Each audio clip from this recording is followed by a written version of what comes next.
All right. Seems like it's the time. Okay, I'll just wait one more minute.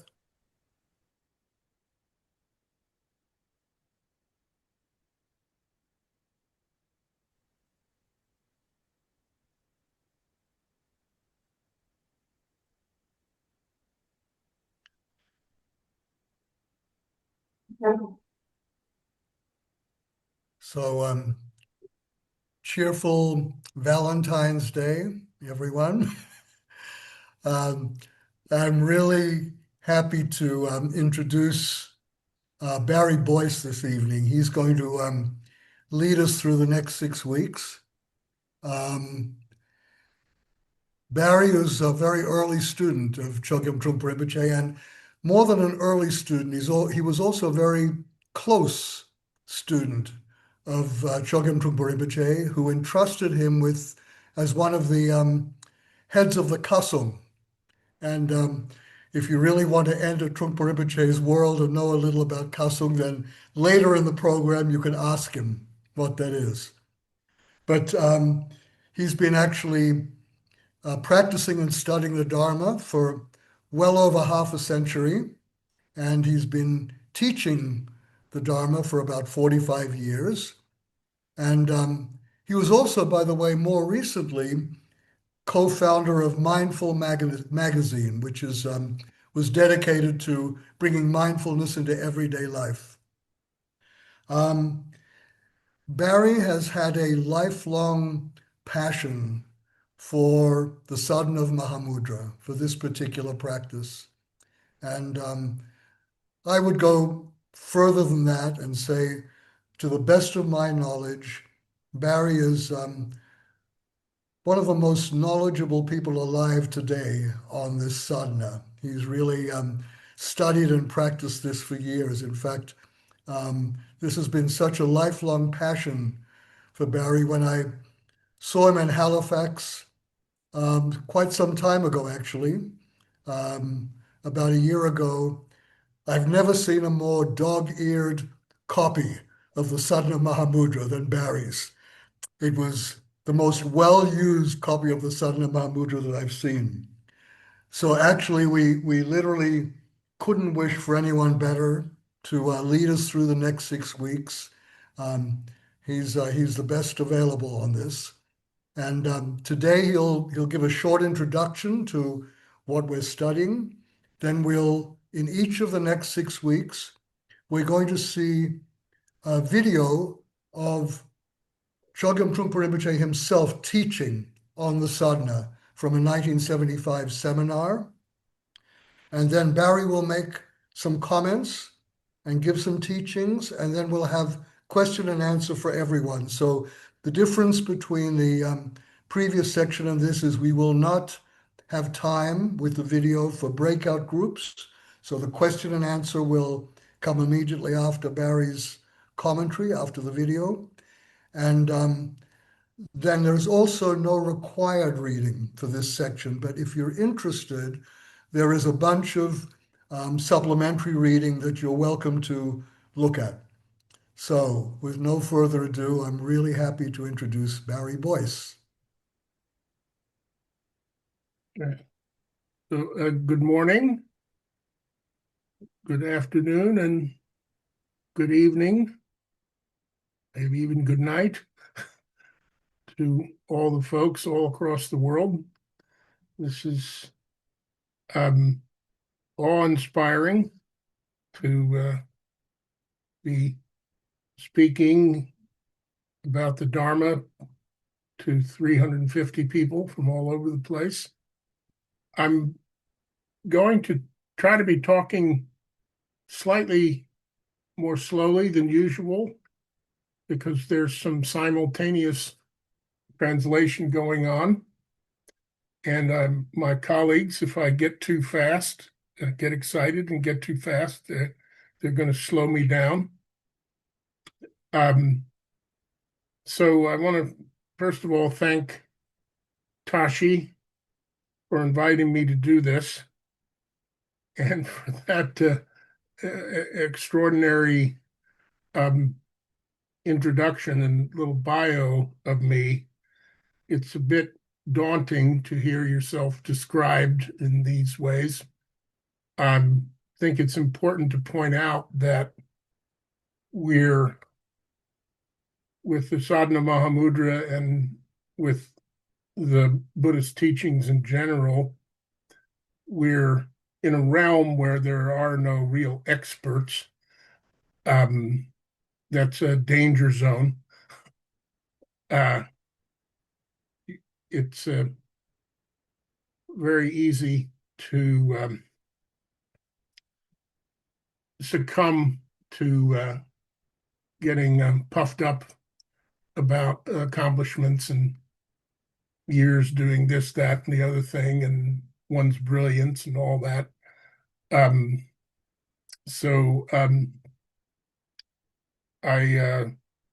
here because I've had excellent teachers, in particular the Vajrayana Chögyam Trungpa Rinpoche, and who, with a great deal of care and love and concern, and even intensity, ruthlessness even, has provided training and insight, and anything that's of value comes out of that training, and anything that's not of value comes from my personal bullshit, shall we say. And I can say the word bullshit because it's going to appear in the talk anyway. So let's talk first, before we get started, about why we're studying, listening to these talks and studying and delving into the Sadhana Mahamudra, why it would be of value and interest and significance. So first of all, what is a sadhana? We'll gain more understanding about that as we go on. So I'm going to give a very simple definition at the beginning. We're approaching things a little bit in reverse order from how the Vajrayana operated in these talks. These talks were given in 1975. At that point, many of his students had been practicing this sadhana for a number of years, and he then decided to break it down and elucidate it. So people had kind of, they dived in and practiced it. And after that, began to get further teachings about the significance of the sadhana. So at a certain point in this course, we're going to have one of the sessions where we are going to do the sadhana practice together. I think it's in the 4th session. So a sadhana is a traditional ritual text for Vajrayana practice that involves chanting and visualization. And so it is a text, a document, but in fact, the document is just a support for the actual practice. So it's something intended to be practiced. And it was, this particular sadhana was composed in 1968 by Chögyam Trungpa Rinpoche during a retreat in Bhutan, in a cave where the great yogi and siddha meaning powerful, realized being, the great yogi and Siddha Padmasambhava practiced. So it was in that powerful environment that the words of the sadhana appeared in Trungpa Rinpoche's mind. And he recorded them and translated them with the help of one of his students, translated it into English, and then started having students practice it. And it's been practiced now, obviously, for more than 50 years since. So you're being introduced to that in an unbroken chain going all the way back to when Chögyam Trungpa Rinpoche first received these teachings in 1968. So why would we study this particular ritual text? There are, I think, 3 or 4 reasons. The first reason that has occurred to me is that it connects us with the lineage of teachers and practice that the Vidyadhara was trained in. So it connects us to a line of transmission of practice and study that people have engaged in for a very long time, for centuries. And it's not abstract study. It's actual hard practice, so to speak, dedicated practice, and the realization that comes out of that. So one of the lineages, and we'll learn more about these 2 main lineages later on, Kagyu and Nyingma. And of course, many of you may know about both of these lineages. One of them, Kagyu, has the word ka in it, which is not only the first word of the Tibetan alphabet, but it is kind of like the Western principle of alpha. It's the first word. And it means that the teachings are, you could say, a command or a very strong suggestion or invitation.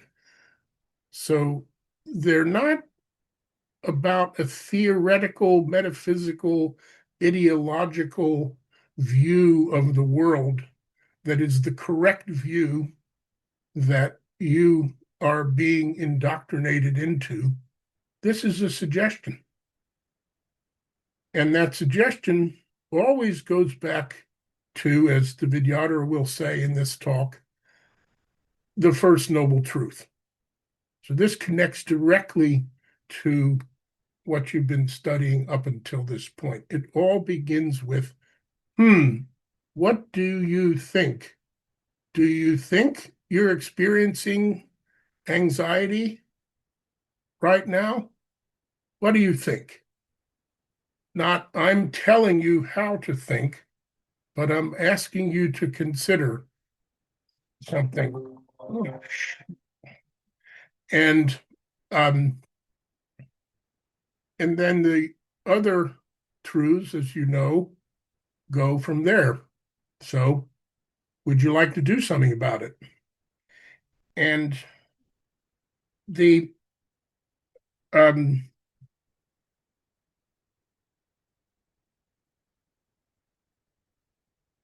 path proceeds from there, and it's about engaging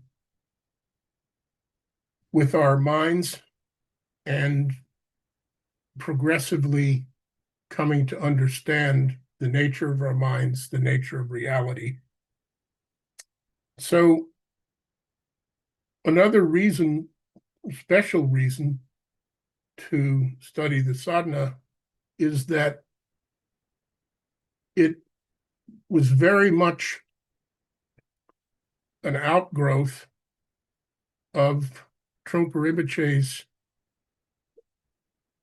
mission to counteract spiritual materialism.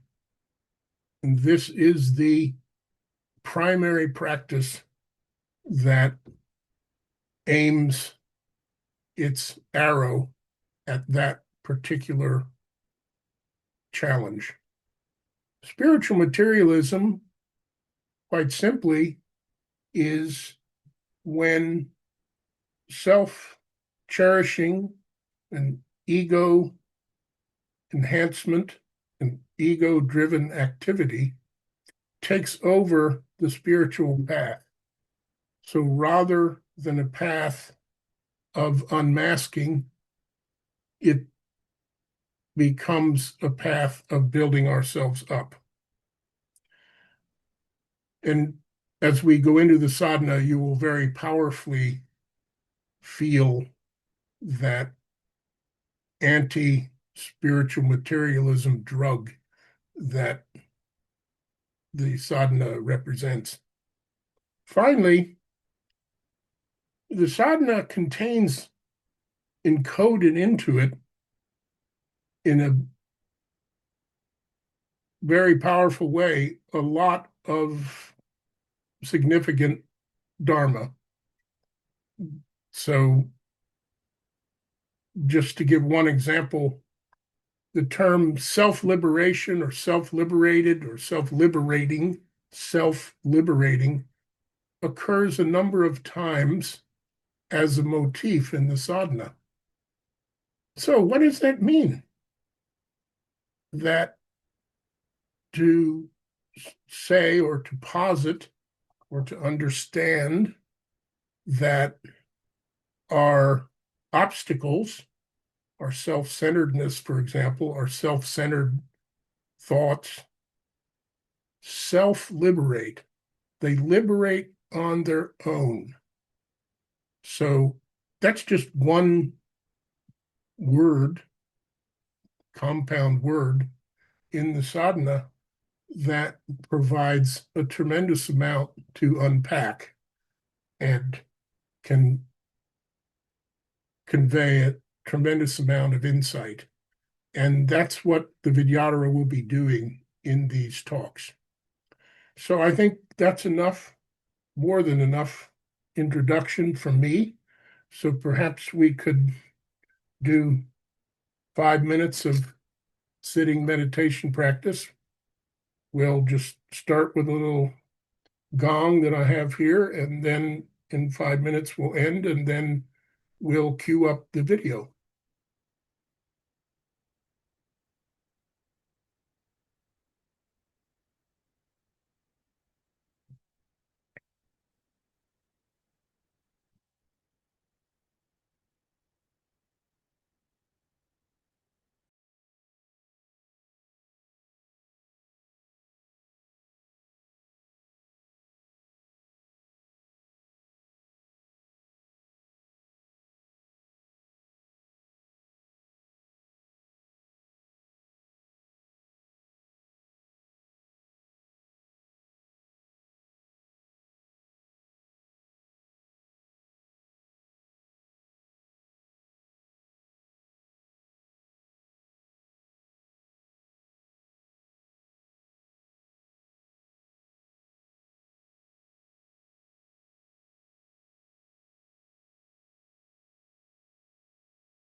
Alright, are we ready to share the video?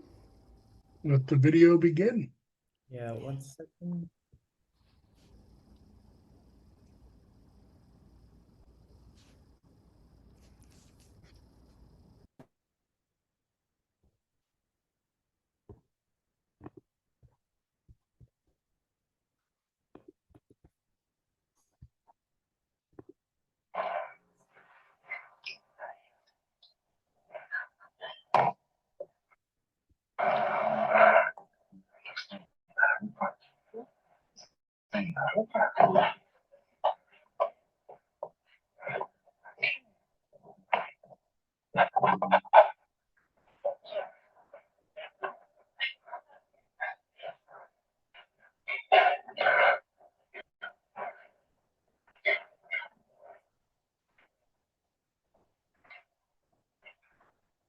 Welcome everybody to this seminar that we're holding at the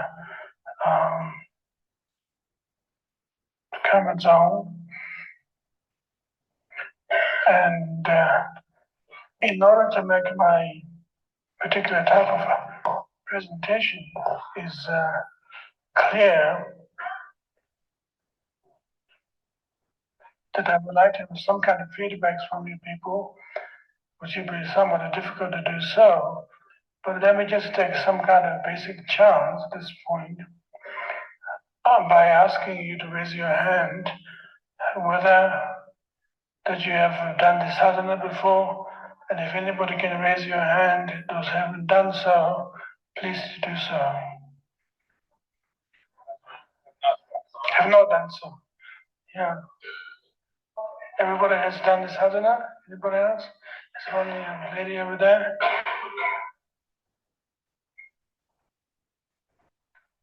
Yeah. Anybody else who hasn't done the sadhana before? Okay.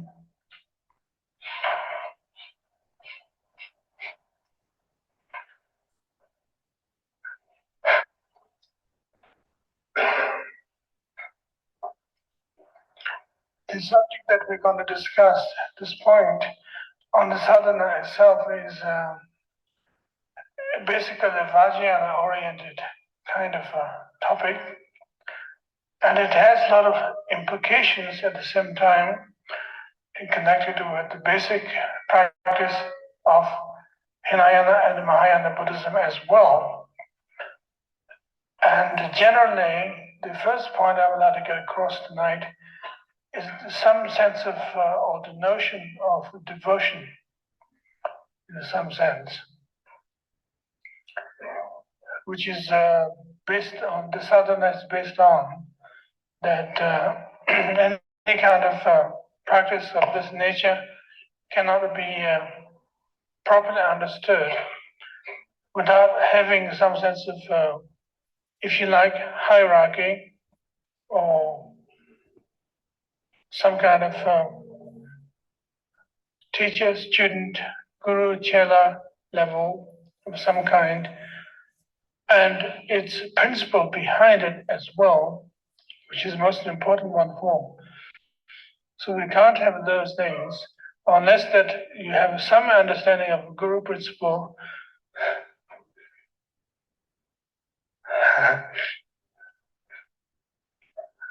So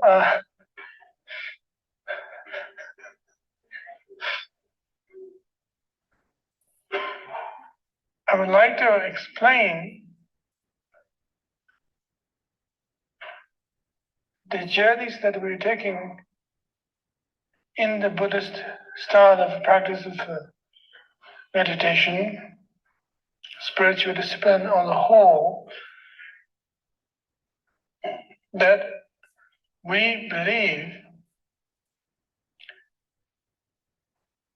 it is necessary to have some kind of babysitter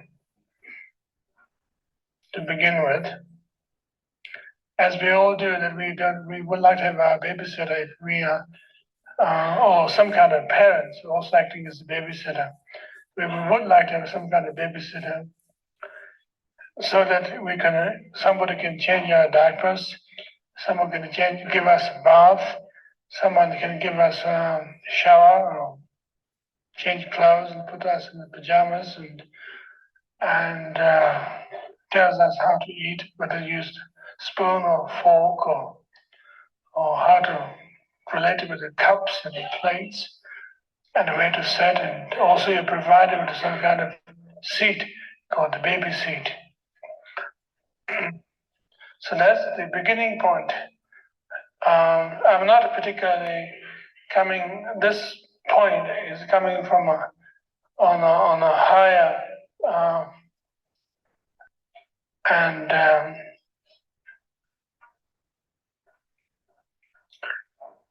some kind of arrogant level, particularly. But if we actually want to function our life properly, as we begin to grow up, so we have to have some kind of starting point to begin with. As a child, we must have experienced ourselves that which was the case happened to us already. The process is happening that way too.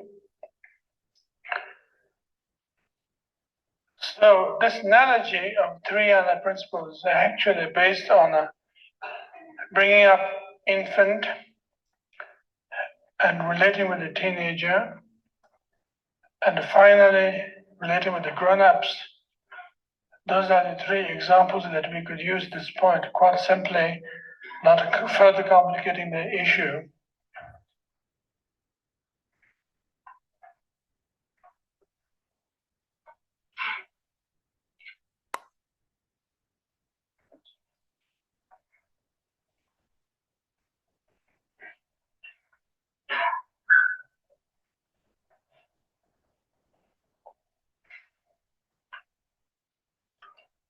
So starting with the first point, which is the Hinayana, relationship to hierarchy, if you like to call it, or parental figure, which is the beginning point of the beginner's point of the journey that this particular sadhana is presenting in a very elementary level, somewhat. So that sense of individuality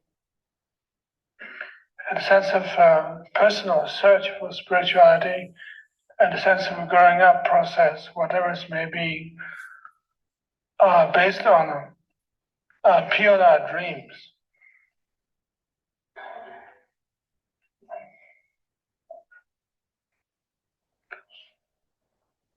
The reason why I have said that is because we have to face the fact that we think we're going to become a PhD candidate, still not knowing how to write and read and speak and toilet trained. That's the kind of ambition that we usually have, is we don't want to be hustled by a little embarrassment here and there. Of course I can push them aside and I can just grow up. And as soon as I'm acknowledged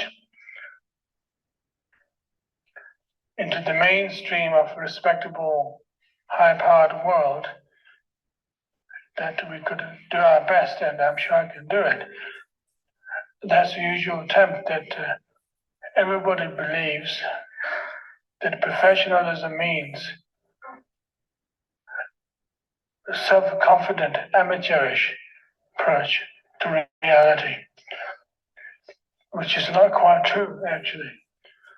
In this case, we're not talking about a professional Buddhist necessarily, but in order to become adult, that we have to grow up as adult rather than kid is being made into adult, particularly at this point.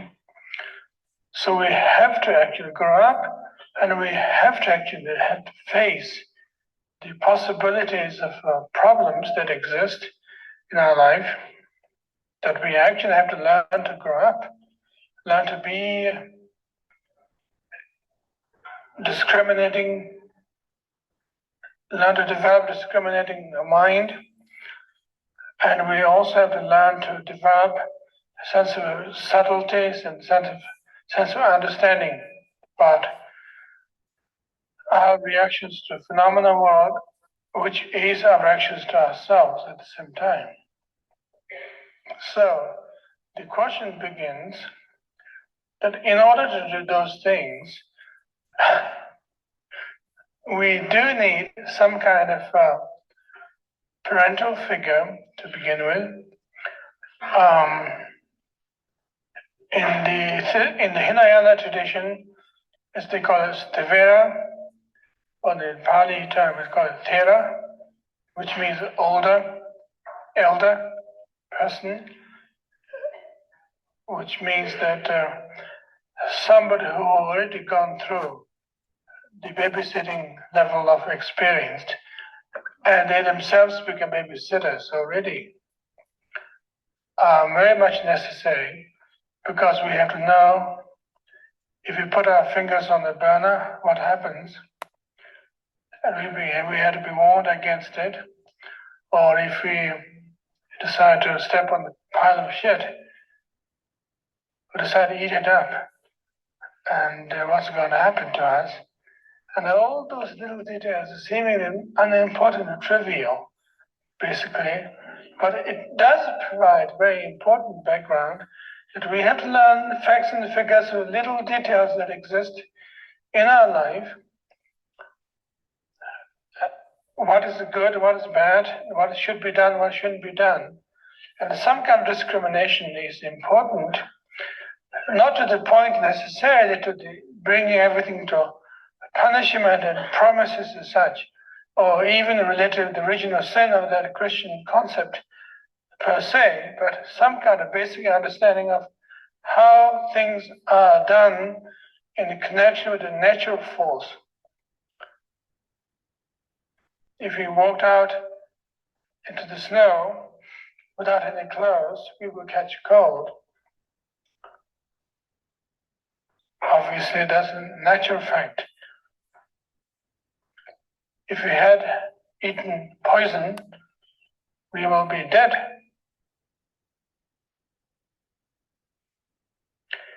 And those simple little facts and figures are important ones. And spiritually, also there are such things like that as well, that basically our view, we might regard ourselves, by the way, changing the subject a little bit, we might regard ourselves as grown-ups. You could say, well, I don't need a babysitter. I can take care of my business. I'm fine. No thanks. But in terms of spiritual discipline, even that reaction itself is very infant-like reactions. Absolutely. That you are closing off large avenues of learning possibilities completely. If you begin to reject those situations, then we have nothing to work with. And we have no idea of even to begin with the ABC level of basic spirituality at all. So in the Hinayana tradition, the notion of acharya, which means master, teacher, elder, somewhat a father figure, and occasionally babysitter, parent figure of some kind, is always necessary. Not necessarily to teach us what's the good and what's the bad, how to hate the bad, how to work towards the good, but how to develop a general sense of composure. So that point becomes very important in the first step, which is beginning of a devotion in some sense, And at that point, in the Hinayana level, the devotion is not necessarily, the devotion in terms of necessarily faith in ethereal or visionary level as such particularly, but devotion and a vision purely from the sense of practicality. What's need to be done? What is the necessary thing to do? What is the necessary thing to avoid? That's just a very basic, simple thing.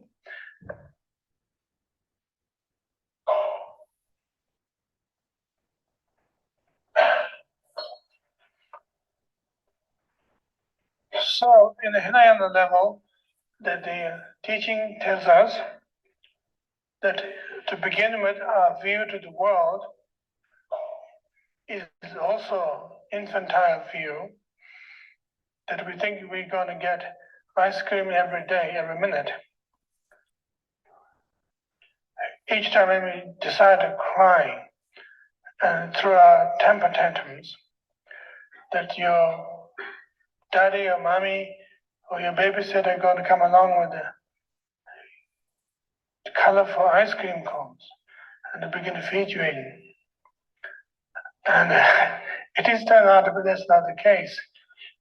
And it's not so at all. So basically what we're saying here is that life is based on pain, suffering, misery.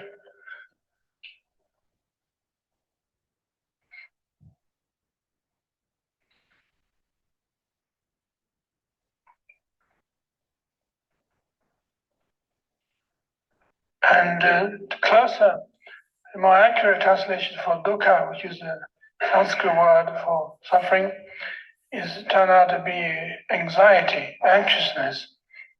There's always kind of anxiousness. But you had to be told by somebody that life is a gigantic world of anxiety to begin with. So let's relate with that first thing, which is actually called a truth. It is a truth because if you begin to believe there's possibilities that you can actually win war of combating with the given pain, that you think you might be able to get so-called happiness, and that's not possible at all. It doesn't happen.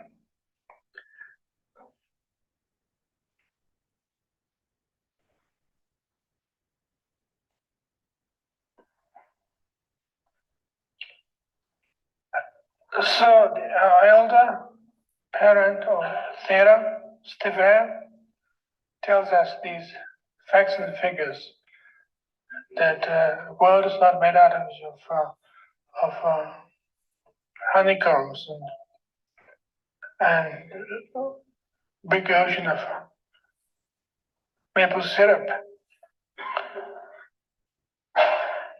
That the world has its own unpleasant and touchy points exist. And when you be told this truth, you begin to appreciate more, and you begin to respect that truth actually does go a very long way the rest of your life. And you begin to get some kind of paternal attitude towards the teacher, Stavera, or the elder. And as far as the Stavera, the elder, is concerned, that such truth is just an old hat for them because they know it already, they've gone through it themselves. But nevertheless, they don't make the righteous messages out of those things. Just simply, look, it's not as good as what you think. And it is going to be somewhat painful to you getting into this world. And you can't help it, you're already in it at the same time. So we better work with it and accept this truth. And that it is precisely, historically, Lord Buddha first proclaimed his Buddha Dharma was the truth of suffering. And we don't have to go through the rest of the Four Noble Truths, particularly. I think most of you might have some understanding of it already, since a lot of students here, except a few of them, have already some kind of basic understanding. And if you don't have, maybe tomorrow at the time of a discussion group, you could be told by discussion group leaders, quite possibly. But that's just purely example. The trust and faith that exist in the early stage level, the babysitter level, father level, that you be told how things as they are. Basically, that which is virtually trying to change your diapers, nappies, whatever.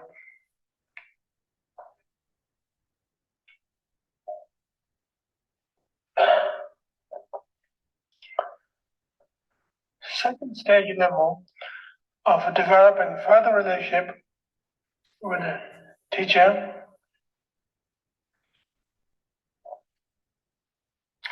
is sense of understood the first section of the truth already, that the father figure has already been understood, and the father figure person does not become a hassle or overwhelming, unpleasant in terms of claustrophobia of one's own development and understanding. And then we begin to evolve into a different kind of area, which is called the Kalyana Mitra, which is a Sanskrit word, literally meaning spiritual friend, friend in the virtue. And the Kalyana Mitra is less heavy-handed in some sense as elder or parents level, but on the other hand, it is much more heavy-handed. It is like a rich uncle in some sense, who provides money for the rest of the family, including the parents.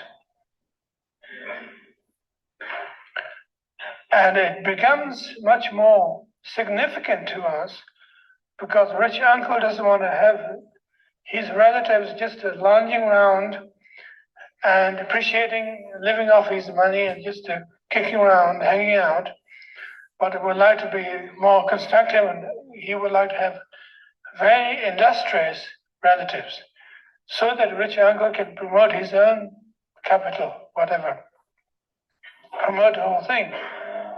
Although the Bodhisattva's approach and the Mahayana approach of that kind is not so much based on self-grandiosity and a self-centered technique approach as such necessarily,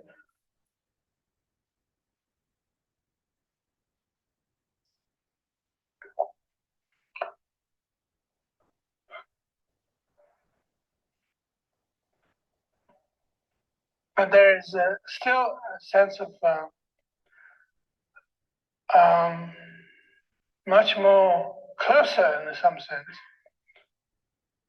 A friend,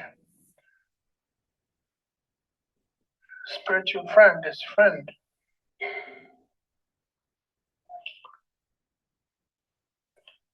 And when the advice was given to us by relatives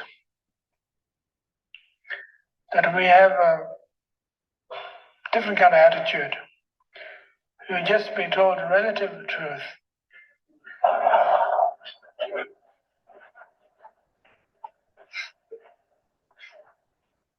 It has its conditions behind it as well as in time.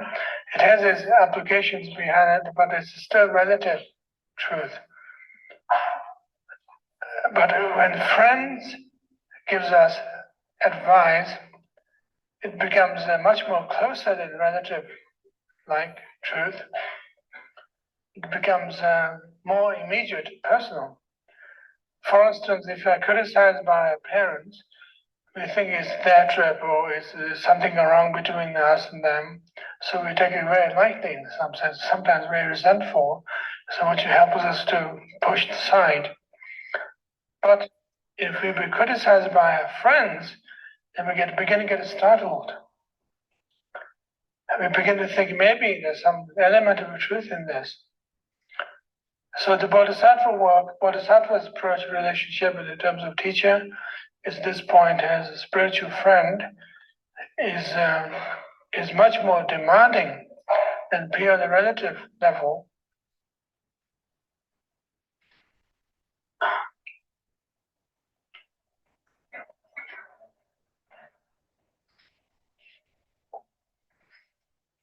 It makes us much more watchful. Some sense conscientious. At that point, the relative truth becomes already somewhat old hat. We know that the world is pain, and we know the origin of the pain and the cessation and the final path and everything already. But now, what's next? At this point, that spiritual friend begins to tell us, don't just purely work on yourself. Share it with others. Do something about the others. Relate with your projections rather than projector. Do something about the world outside. And try to develop some sense of sympathy and warmth in yourself, which is usually very hard to do for us ordinarily. That if we are already pissed off that the world is painful and resentful with our world already, and we are already a bundle of muscles, very uptight, tight, and very hard to relax, let go of that. But it can be done. That's not impossibility at all. It has been done in the past, and is done in the present, and will be done in the future. So the question is, how about a giving inch? Just letting go a little bit, open a little bit. Be generous, but at the same time be disciplined, and therefore should be patient at the same time, and work hard with your exertion at the same time. At the same time, be aware of everything what's happening, and be clear about the whole thing at the same time, which is what's called 6 paramitas.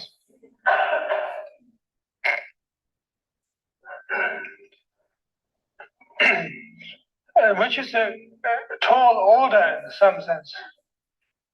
That how can we already do all 6 of them simultaneously? And it looks like that we have to be either a fantastic actor who doesn't mean anything what he's doing, just purely performing, or else he just had to become an idiot who just purely follows the regulations, the rules, and give away things and be disciplined and patient and working hard and so forth. But there's also other possibilities that you can do that. And that actually puts us into spotlight, so to speak.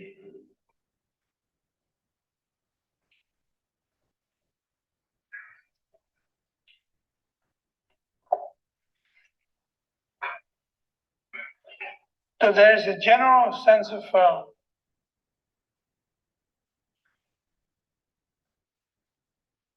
wanted to open for the very reason that you have nothing to lose.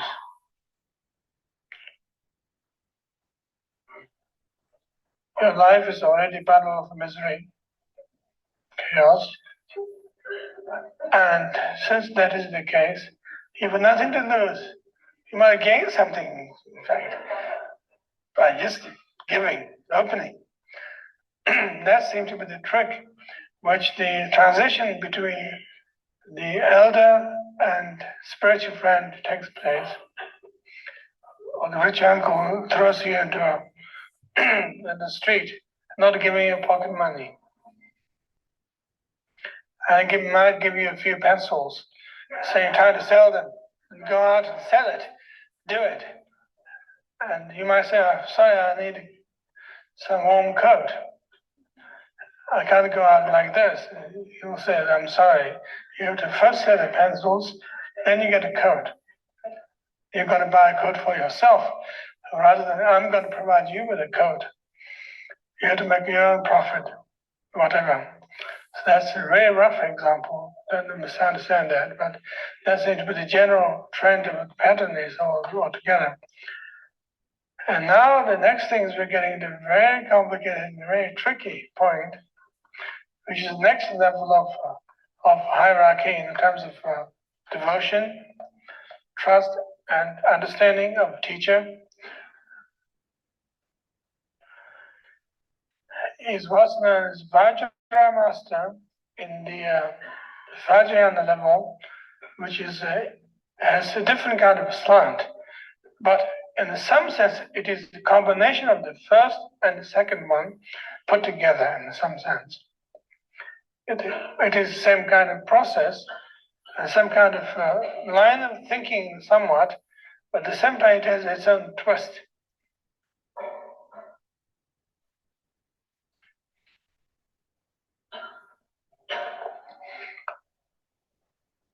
The Vajra Master is not elder, parental figure, or not friend or spiritual friend or rich uncle per se.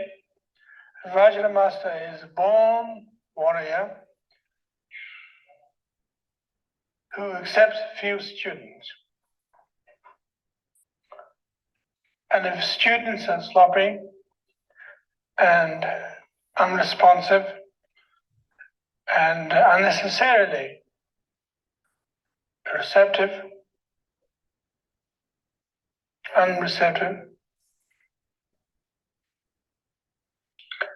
then Vajra Master wouldn't accept such person. And the Vajra Master, Vajra is a Sanskrit word which means indestructible.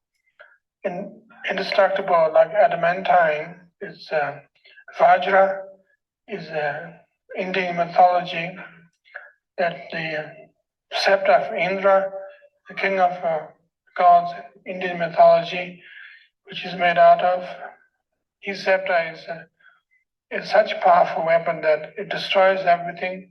Having destroyed everything, returns back to his hand, and at the same time, it has greater strength to not only destroy one situation but every situation, and it is indestructible because it doesn't have any cracks in its weapon, any possible bend, any possible way of destroying that particular weapon.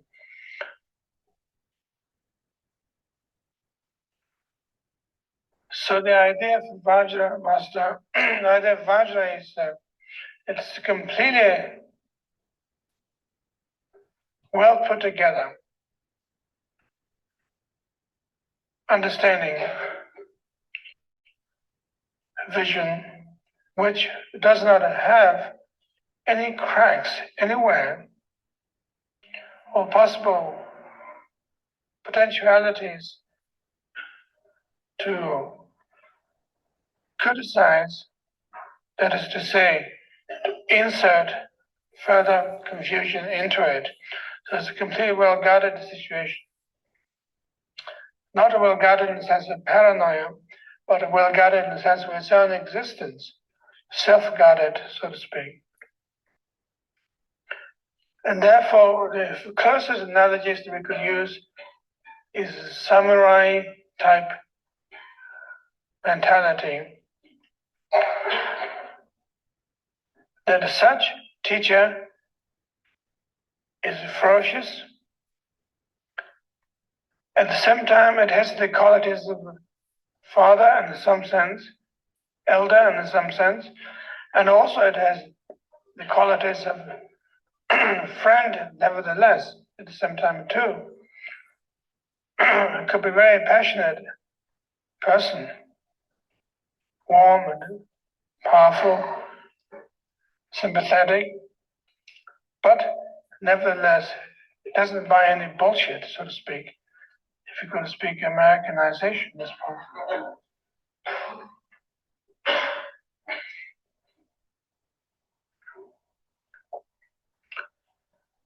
Studying with such a person is very dangerous,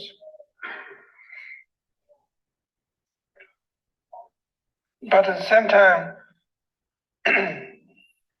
very advanced thing to do, and you might actually progress on the path much faster. But if you start with that attitude, you might go faster, then you might go slower. On the other hand,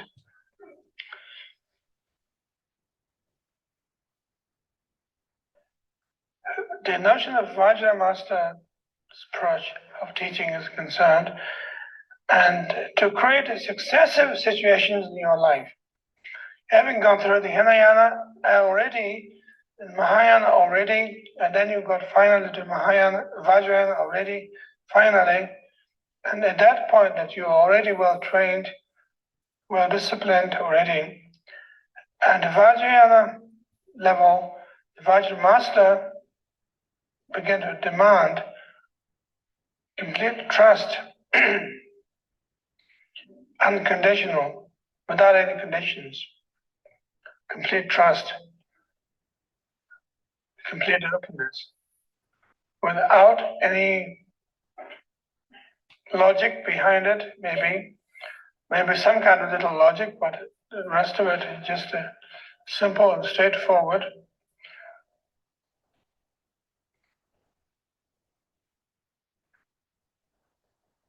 Would you like to come along with me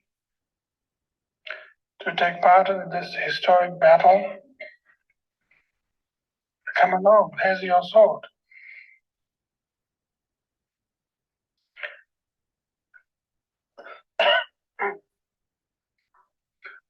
Of course, there's room to chicken out. But then once you have chickened out, it's going through a lot of, you could go through a lot of problems.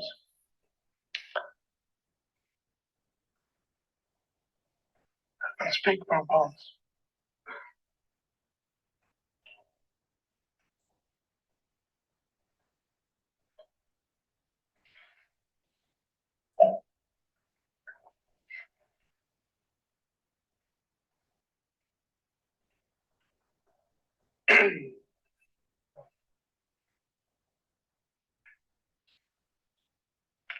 More you're coward,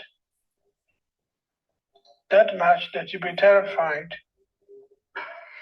deliberately by Vajra Master, although I don't want to particularly paint black picture of the Vajra Master at this point, but that is the simple truth, that the more you're trying to escape, you'll be chased, you'll be put in the corner. And the more you're trying to walk with it, then you'll be invited with a fantastic feast and celebration to share together in this dance that's taking place together. The basic notion is somewhat celebration or feast type mentality, which is not so much of indulgence in the parties and things like that necessarily, that particular approach, or lots of eat, that kind of thing necessarily, but feast in the sense of real sharing rich experiences of all kinds together. And that is only Vajrayana teachings comes alive and become very appropriate, that if you are not in a position to see the real rich experiences properly, then you are not ready for it, that such Vajra Master might send you back to your spiritual friend, if necessary, to your elder, to your rabbi.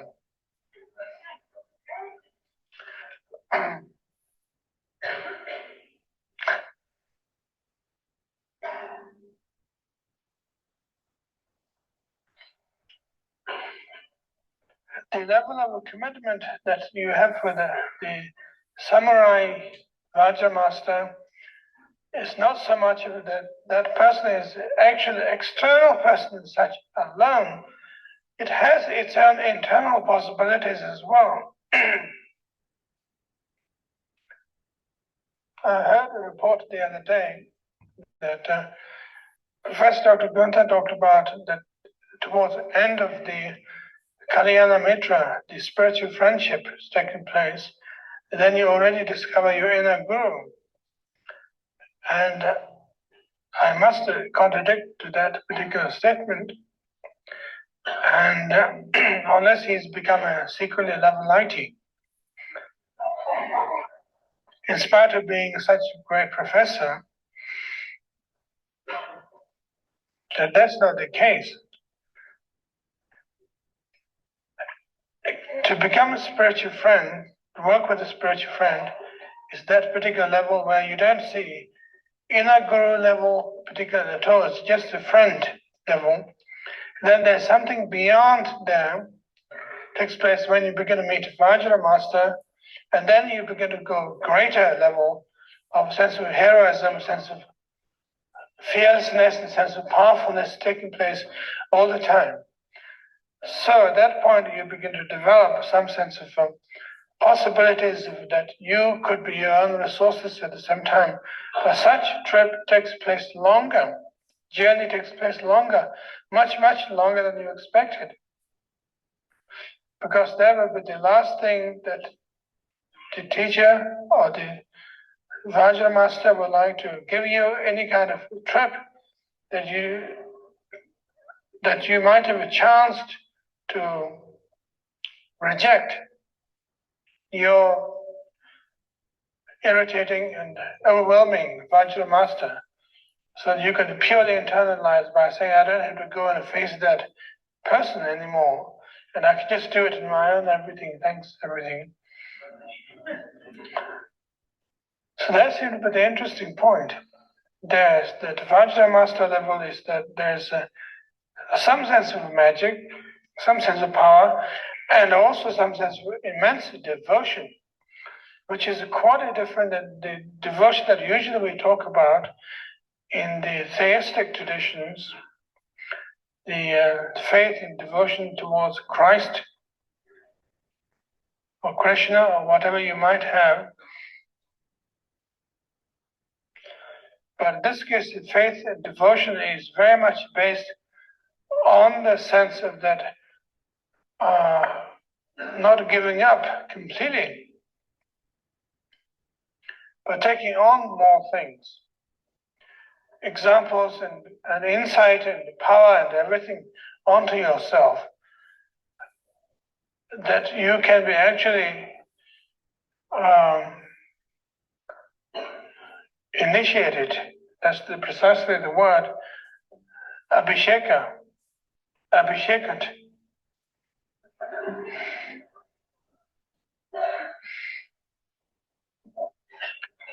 In the theistic tradition of faith and devotion, from that point of view, is a very remote one, that we have somebody out there all the time, not only a person alone, that's fine. If there's another teacher, another elder, parents is fine, but beyond that, there is also other, greater other, which will feed you, which will secure you, and everything becomes somewhat in the level of, as they precisely call it, ethereal level of the otherness becomes very transparent. That particular thing is going to save you, or that particular thing, maybe you don't believe as old man with the beard, necessarily so, but that particular thing is somewhere playing trick on us. The reason why that all the lizards been produced and all the snakes are coiling themselves and all the rivers run down and all the trees are growing up, all this mysteriousness must be done by them, it, which takes away from understanding of real magic, that how can we understand them? How can we actually do it in our own way, rather than just, it must be their work. It gives some kind of sense of that the whole world is run by a gigantic corporation, including the weather.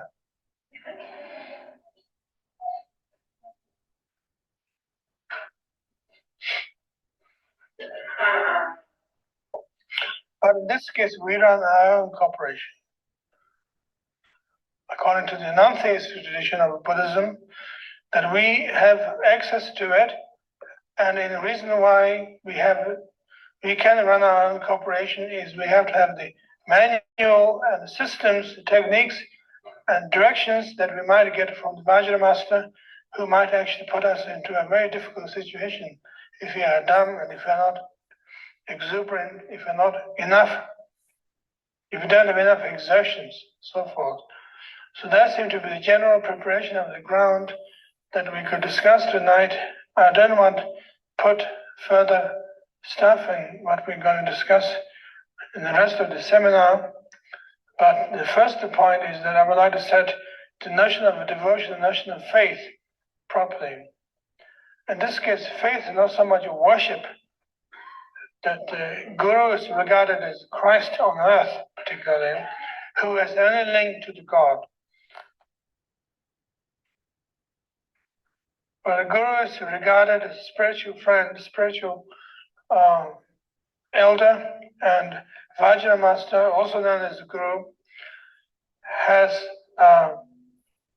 ways and means to create a situation accordance with our own receptivity, our own particular style of living situation, and you can create a whole situation and relate with that.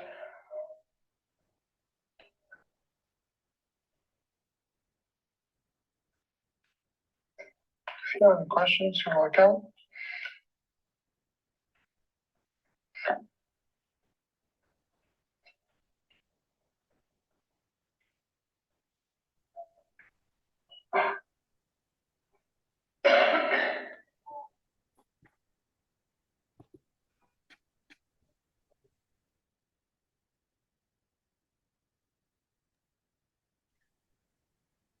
Actually, just want to mention before Barry comes back that there are 2 books produced by Shambhala Publications, Devotion and Crazy Wisdom, published in 2015, and the Sadhana of Mahamudra book, published just last year. Those 2 books give the edited transcripts of all of these talks. Barry Boyce actually has written the introduction to both of those books. So you could get those from Shambhala Publications. Over to Barry.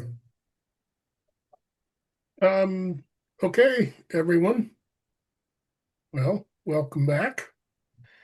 And so our formal ending is in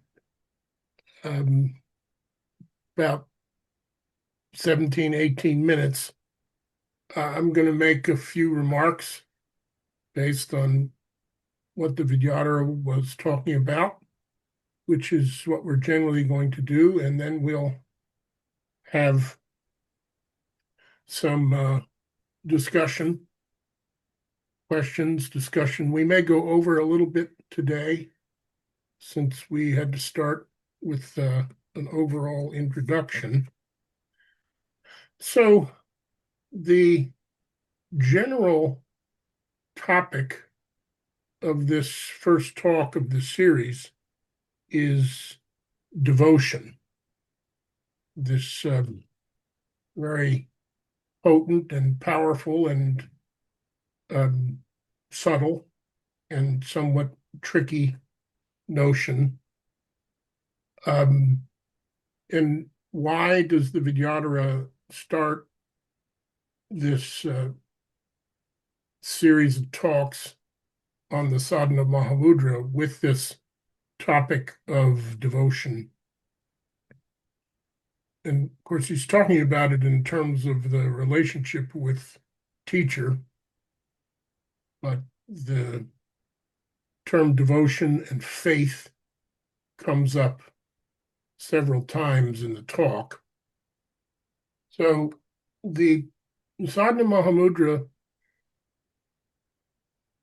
comes out of and is within the tradition of Vajrayana. So, as you probably know from your previous study and from the course leading up to this, that we're taking a so-called three yana approach to the path: Hinayana, Mahayana, and Vajrayana, with the perspective from the beginning being a Vajrayana perspective. And that's the approach and perspective that's embodied in the sadhana. And the thrust of that approach and perspective is to find every possible means to undercut ego. Ego is a very sneaky and insidious phenomenon. It's not even possible to understand how it emerges, but it is notorious in its persistence.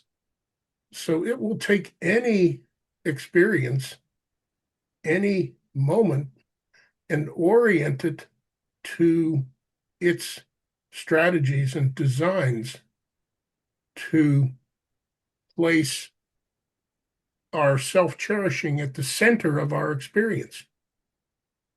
And this is the source of suffering, ultimately. And it's what we want to undermine and undercut, beginning in the very first stages of the path. What characterizes the Vajrayana is an approach of accelerating that undercutting, of intensifying it, and using many different kinds of means of practices like the sadhana that involve visualization and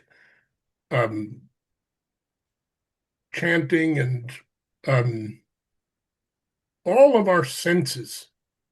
So that's a key element of it. And another key element is that we are willing to devote ourselves to teachers and to a teacher and to a lineage of teachers whose sole concern is to undercut our ego, to undercut ego generally, and to use any means necessary. So that's the context within which the sadhana exists, this one of devoting ourselves to a lineage. So the Vidyadhara, in order to orient us to that, begins with a very gradual, progressive understanding of how devotion can develop. So rather than just suddenly becoming spiritual astronauts or superheroes, we need to start with babysitting. We need to start with the very basic level of moment to moment, day to day, simple details. And that's the Hinayana approach, which is in no way lesser than the Mahayana or the Vajrayana. It's, one analogy you might take is to a tree. So the Hinayana would be the deep roots of the tree, the tap roots and the roots. So if you're appreciating the flowers and the leaves at the far reaches of the tree and their incredible beauty, you think, well, at that point, we've advanced beyond these roots. I mean, who needs them? Well, there are no flowers without those roots. And in the same way, we need to begin with working with understanding how to discriminate what's good for us, what's bad for us in terms of the path, and our teachers and the tradition operates in the form of an elder, almost a kind of parental figure. And the salient feature of what we're accomplishing at that level is some kind of composure. So when we are, quote unquote, farther along in the path and we lose ourselves, we have some kind of tremendous emotional upheaval. We don't feel like, oh, I've graduated beyond that level. What's happening? We return to those roots. We never graduate from that. It's extremely important that we begin in that way and that we are trained in that way and that we practice in that way so that it becomes a source of strength and a foundation. And that's why he's emphasizing it so much, this babysitting idea, and using, examples like, having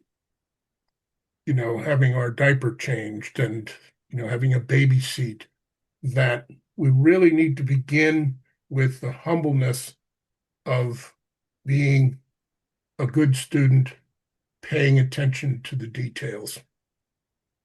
And then, of course, the next level is the spiritual friend.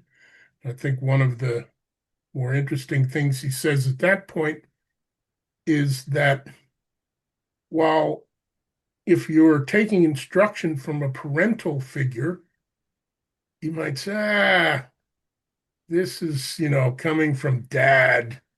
Yeah, I don't know about that. But if your friend who's looking at you at eye level says, do you think that is good? Do you think that makes sense? You might actually hear it. So at that stage, the guide, because you have developed a certain level of composure and dedication and ability to walk the path, can now begin to take you further by being a little bit more like a peer, a friend, and allowing you to take more chances within a realm where when you take those chances and you fall, you can recover and learn from that. So it becomes much more expansive. Also, the view goes beyond just working on yourself. You begin to see, well, I'm just one of vast numbers of sentient beings suffering, so let's work on that whole picture. Much bigger kind of approach.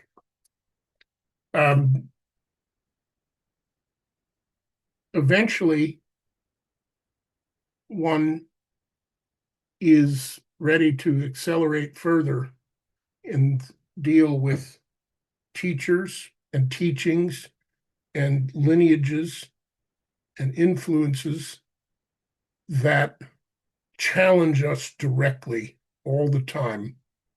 And we commit to that. We don't get kidnapped into it. We state, yes, I want this. I want a teacher, a lineage. I want these kinds of influences and approaches to press in on me, to undercut ego. I'm asking for this, and I agree to it. And so much more direct, skillful means in medicine will be applied. It's more claustrophobic. Ego begins to, in the very beginning, ego begins to get bored. And that continues. And at this level, ego gets bored and choked to death. And we open ourselves to that. But as the Vajrayana says, if we lose it, we need to return to the level of, the Kalyana Mitra, the spiritual friend or the elder that never leaves us. And faith will come up as a topic in the sadhana. And so the last thing I want to talk about is how he talks about faith, that it's not really faith in something ethereal or abstract or airy-fairy, but faith in something very practical. There's faith that if I follow these instructions and this way, there will be liberation. It's practical, and you see that in a practical, meaningful way. It's not that,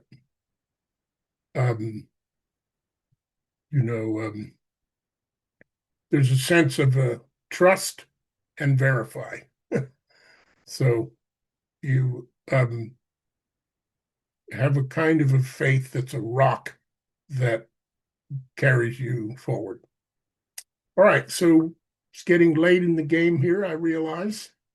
So people have questions or comments, they're welcome. And Ina is going to be taking care of that. So Gachan Pavo, you can unmute yourself and ask your question. Uh-oh, where is Barry? Here we He's go. still here. Okay. Barry, can you hear me? Hello? yes, I can hear you well. Wonderful. Thank you very much for being here and spending your time. My question is, with all these functions that are pointed out that the Vajra Master or Guru should apply, especially the ones like undercutting the ego, but also, of course, whatever, pointing out the inner guru, etc. How is that possible if the teacher is not available in flesh and blood? And another question, isn't in general the search for a guru or Vajra Master, isn't there the danger that this becomes a spiritual materialism in itself? Well, I definitely anticipated those, particularly that first question. And so let's take care of that first. So one of the things that I've been emphasizing is to talk about lineage, that the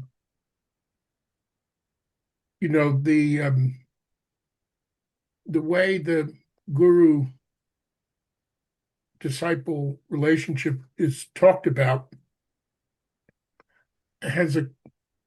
usually has a kind of a specificity about it, as if it's a situation where you're spending tremendous amounts of time with a guru. And in fact, for most of us, that's quite rare. The amount of time I spent with my guru was pretty small when you add it up to all the moments of life. And mainly, my relationship has been with the lineage and all of the methodologies and situations and containers that were created.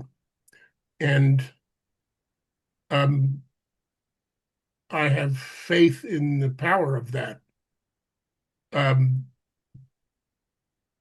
So if you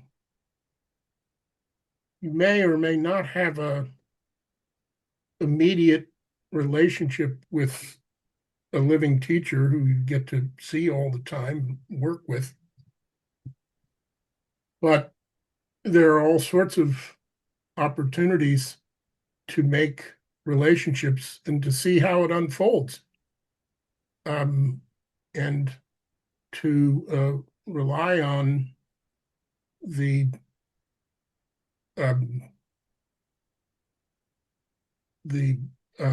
blessings and the work of the guru, and gurus in general, as their power and influence spreads over time. So, as I've often said, Trungpa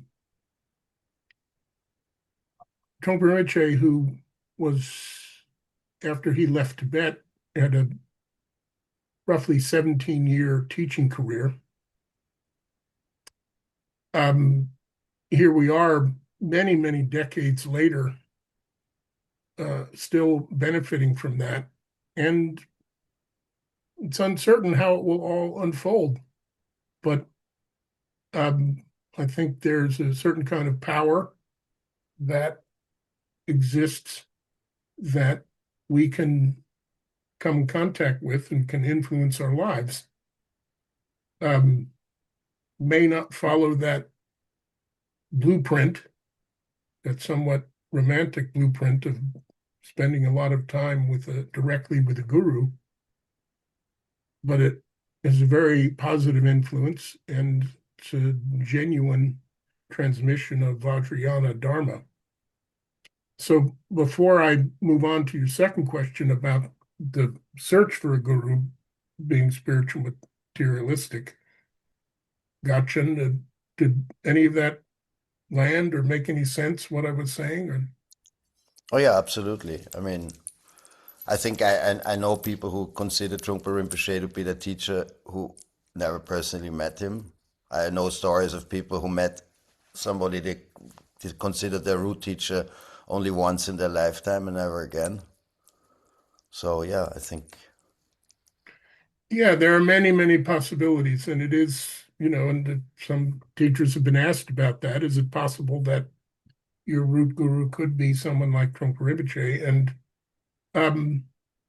the evidence seems to be in that direction, that does seem to be possible, that there is a presence there that is ongoing. So in terms of the search for a teacher becoming spiritually materialistic, yes, obviously that's definitely possible, and it's reflected in the Vidyadhara's remarks at the very beginning, where he talked about the tremendous ambition. And also, if you try to be too fast, it will you will end up getting slowed down. I think it's important to emphasize, however, that spiritual materialism isn't like being a naughty school child. Oh, you were spiritually materialistic. It's an actual opportunity for growth, that when you choke on that, when you actually can experience that materialism, with which we are all very likely to do, psychological materialism, physical materialism, and spiritual materialism, the important thing is seeing it, and then where do we go from there? So driving all blames into oneself, so to speak. Thank you, and maybe we'll have a few more. We're a little bit over time, but I can't do that. You're welcome. Thank you. Andrew, you can unmute yourself now. Thank you, Barry. It's kind of a follow-on question from what Ganchen was talking about, and you mentioned as well, the want to go faster, which might end up slower. And I want this. I want the medicine. But without your teacher there, are you relying on yourself to be your own gatekeeper here, that you are ready to take some dangerous medicine? Yeah, that's well, if I understand what you're talking about, I think there's a couple of things worth noting. One is that, the desire to go more quickly, or that kind of ambition, that can be transmuted into dedication and devotion. And, there's a saying attributed to Milarepa: hasten slowly and you shall soon arrive.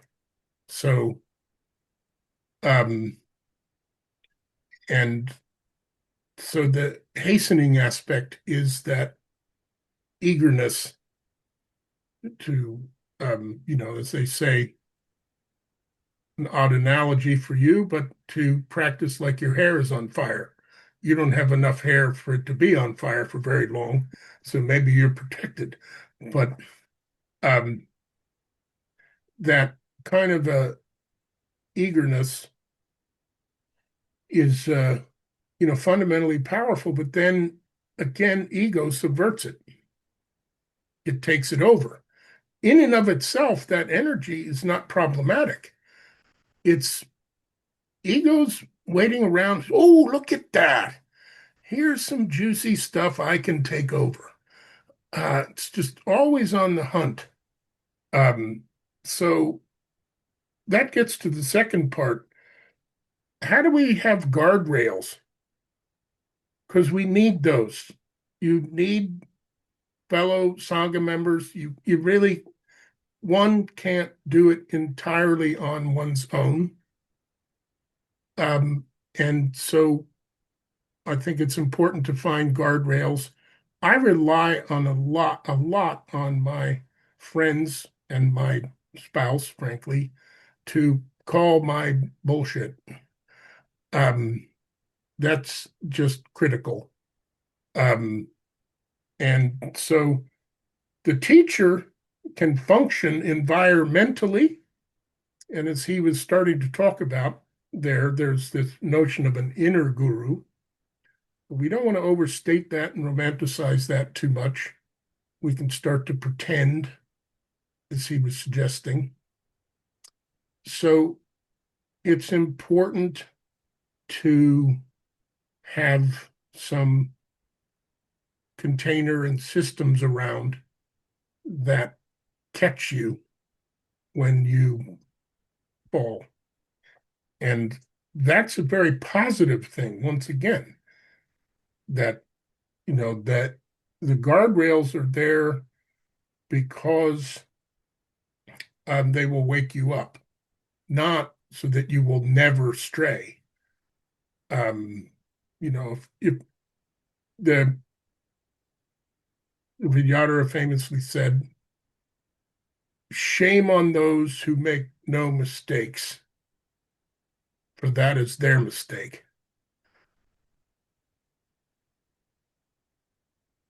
So I don't know, maybe we could have one more. Yeah. Artur, you can unmute yourself. Oh, where did he go? Okay. Yeah. You said that we are going to practice the sadhana on our fourth meeting. And I would like to ask, will there be involved some samayas concerning this sadhana? Thank you. Well, I can speak to the way that the Vidyadhara approached this particular sadhana. So shockingly, after he translated it with, he took with him an attendant, a British guy, Richard Artur, whose Buddhist name was Kungadawa. He traveled with him, and that's cataloged in the book on this retreat. It was very rigorous for him, particularly eating the extremely hot chilies that they have in Bhutan. So Richard was having a pretty rough time. But anyway, when they came back off the mountain, they hung out, I think, in Paro for weeks, I think, and did an instant translation of the sadhana into English. And it was a very free-form translation, by the way, ended up being very poetic. The Tibetan scholars looked at it later on and said, a lot of this is pretty loose. And the Vidyadhara said, yeah, but it happened in a particular magical kind of environment, so let's stick with it. So not long after creating that translation, he began to have people practice it with no particular initiation and abhisheka, and though eventually, there is an abhisheka for it, but so it's continued to be spread and practiced in this way. It's published now in this book. So we have to provide our own guardrails for it. And the atmosphere in which we do it and how we do it is significant. So people are asked not to simply practice it on their own, unless, they've practiced it for a long time and have a very strong relationship with it. It's done as a group practice, and that's what we'll be doing. So there's no more, the Vidyadhara regarded it as self-protected. Certainly with anything with Vajrayana imagery and intensity, there's danger, as he pointed out. Risks come along with the Vajrayana, real dangers of super spiritual materialism and deluding ourselves. And we need to rely on the protections that I was just talking about a little while ago in response to Andrew's question.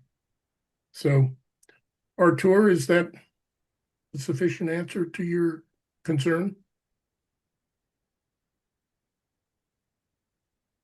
You're muted. Yeah, can we say that this sadhana is kind of like a mind treasure, like Turton's mind treasure, kind of like this? Well, it is terma.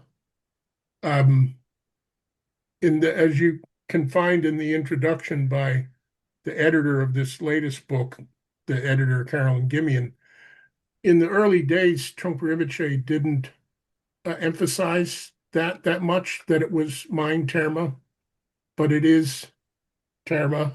It is received,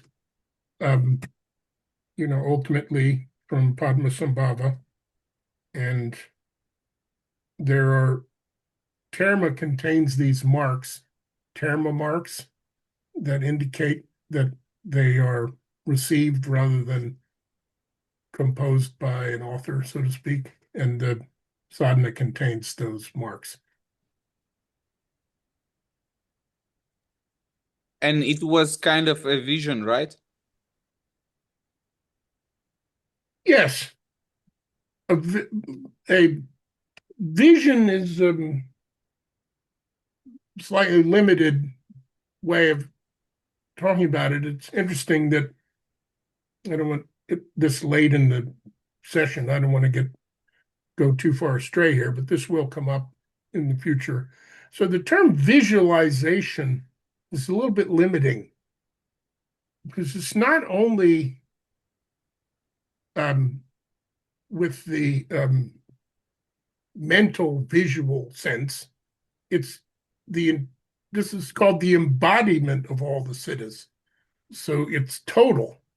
So it's not that he had a vision, it's that he had a total embodiment of a particular kind of atmosphere of the lineage. And that is what is transmitted in the sadhana. So vision is a convenient way of talking about it, visualization, but it's all senses and complete embodiment. So auditory, olfactory, the whole deal. So Thank you, Barry. I think that should be about it, as we a little bit late in the session. And I've noticed a bit of a questions about the books. So this information has been included in the newsletter that has been sent out with the latest recording, but we will include this information again in the chats and in the newsletter, so you will receive the links. Not to worry about that. And I will unmute everyone now so we can say thank you to Barry and goodbye. See you next Saturday. Very much. Thank you. Thank you Thank very you, much. Barry. Thank you, Barry. Barry. Thank you. Thank you. Thank you. Bye, everyone. Thank you, everyone. Thank you, everyone. Thank you, Barry. Thank you very much. Thank you. Thank you very much. Bye. Bye. Thank you. Thank you.